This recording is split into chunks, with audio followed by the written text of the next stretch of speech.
Top of the morning to you, my dears. I'm just going to say a quick word about John Millington Synge's wonderful play, Playboy of the Western World.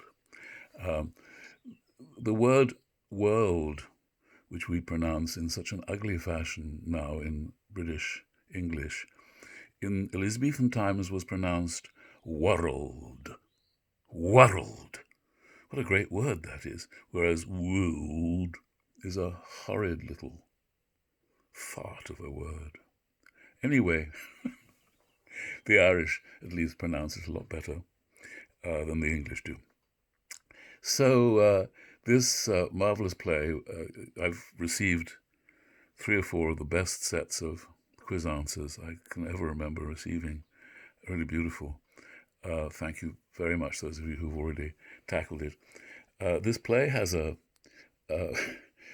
extraordinary history. You might think, oh, it's a fun romp, and it is. And that's exactly really how it's received today and why it's done so often, not because there's anything really provocative or challenging about it, but there was at the time. This insulted the Irish image of the hero, because this hero is a little lad who was actually played by a very small actor, 5'3" high, very, very funny, clever little actor, but tiny. This great hero turns out to be somebody simply who's split the skull of his dad and then hasn't even managed to kill him. So the Irish were terribly offended at this image of themselves, falling at the feet, adoring a man who has committed patricide, failing to recognize in that the completely normal reaction of people whose lives are so predictable and so boring that a parricide is a wonderful arrival. And they were horrified. There was a riot at the Abbey, and most of the famous Irish writers of the time and politicians, Patrick Pearse, who led and died in the Easter Rising, Yeats, whose poem about the Isle of Innisfree we read, they were disgusted. Yeats wanted the police brought in, and on the second night they couldn't hear the play for the shouts of people asking for the head of the author. They want to kill him, kill the author. It's hard to see that now. His mother, Synge's mother, was so upset. She never ever referred to her son as a writer, ever again, ignoring his manifest genius. If nothing else, the love scenes are so exquisitely conceived in their satirical quality. I think Synge was really trying to tell us that as pretty as that language is, it had been for centuries the consolation of the Irish race that refused to stand up against the English oppressor, who they should have cleaved, they should have cloven with a spade, should have cloven the English skulls with a spade, as eventually they did, as Christie does to his dad. So it was, in fact, a hugely provocative play for the Irish, as well as the fact that it uses the word, mentions the word shift. Christie talks about how he would prefer Peggy and Mike to a whole mass of beautiful girls in their shift itself, in their nightgowns, from here to the Eastern world. And the mention of the word shift is actually not that scandalous a word, even in those days, but they seized on it and wanted to shut the theatre down and everything. And poor Synge, who was suffering from the flu when the play opened, and who died 2 years later, not yet knowing that his masterpiece would go on to conquer the world. So that gives me great comfort, I think, of authors who put their all into their work. And if you hear a faint note of self-pity here, my dear class, you'll be quite wrong. Authors who put their all into their work and don't really get the reward. I've had plenty of reward. But it's terrible to think of those who had none, or quite the reverse, who had so many doors slammed in their face that was all they had. So you want to believe in the hereafter, so that these authors could actually at least observe from a great height the glorious tributes to their work that then ensued over the generations that followed. A much loved play, The Playboy, but continued to be much loved by authors. Sartre took his beloved Simone de Beauvoir to see it, I can't remember how many times, over and over, so that she would understand the meaning of the hero who has to break free. That's one way of seeing the play. And a sort of Freudian spirit of you have to kill your father to emerge as a fully fledged individual. Of course, he doesn't really, Christie.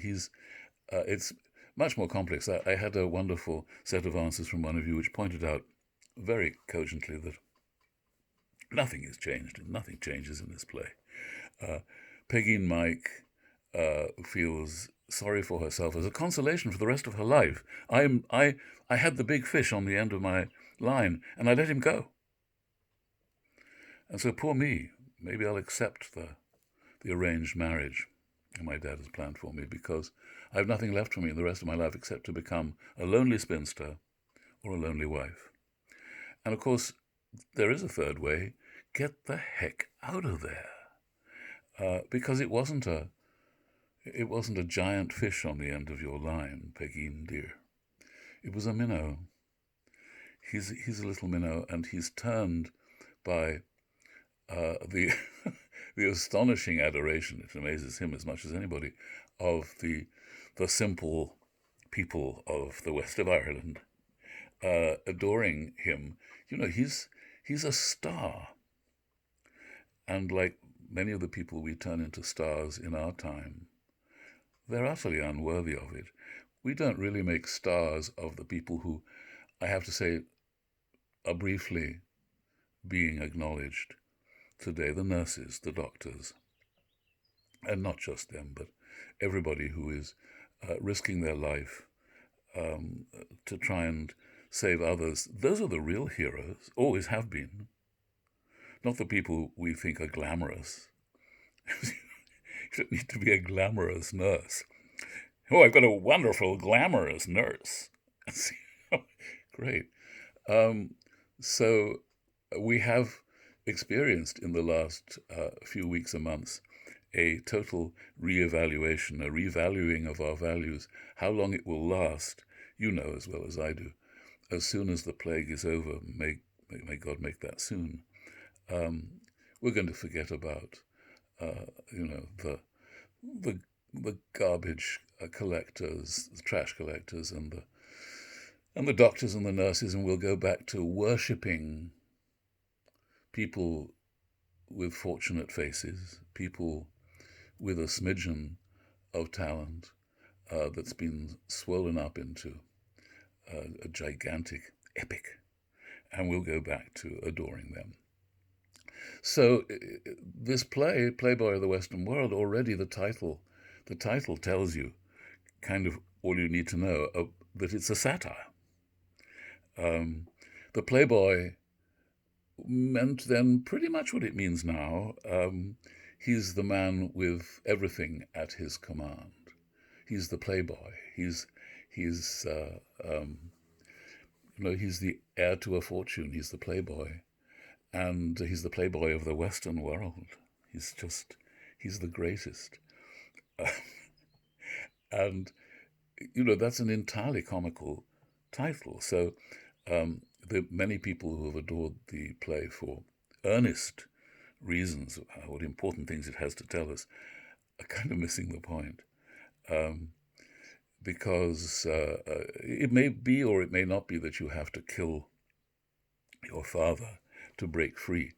I had a very famous father, one of the most famous people in the world, a movie star, who I remember when we were in the Caribbean once. He was making a film called Dr. Dolittle, and we went around the island of St. Lucia to the other side. It was like the back of the moon, the dark of the moon, and there was a tiny little, we came ashore, a tiny little village, not even a village, made of driftwood, and people came out from their makeshift houses.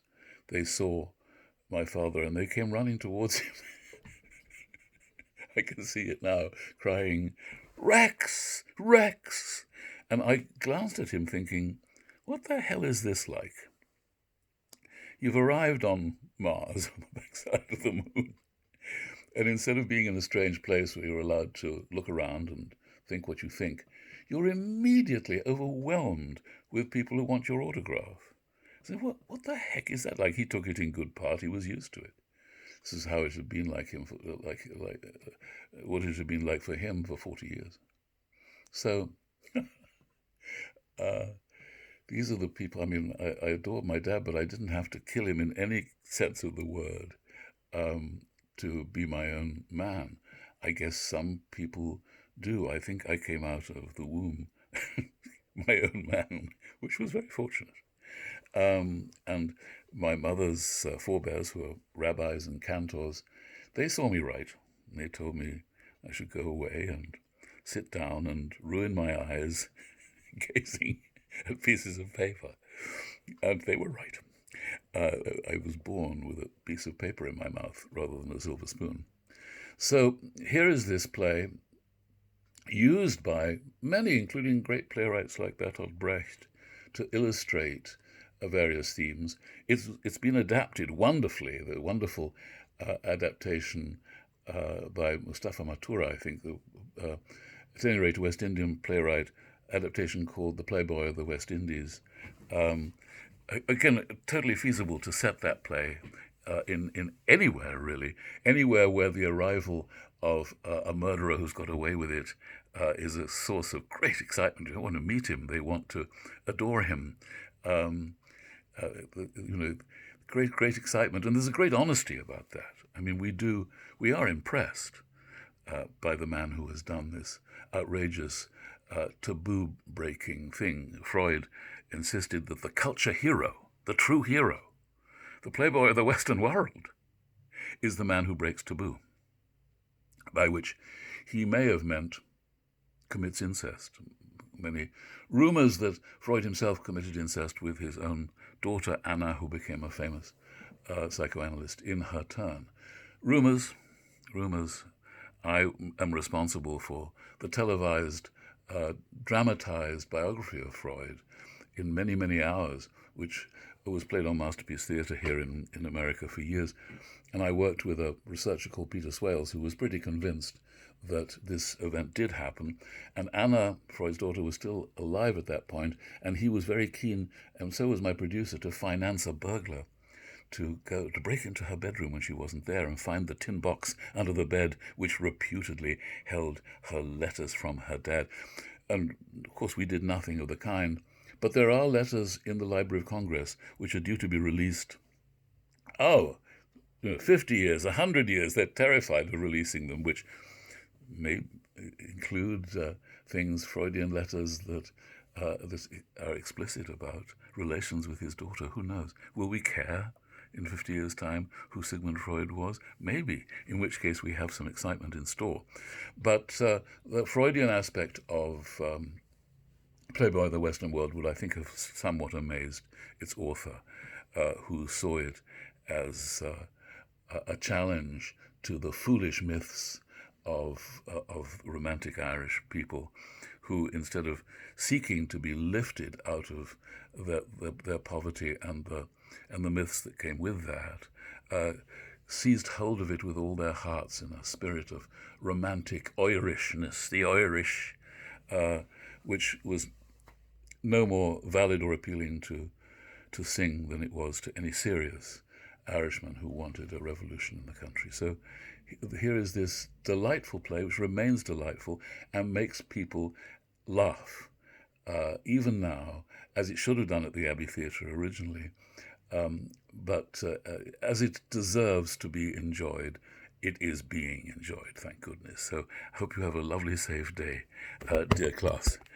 Oops, bye now.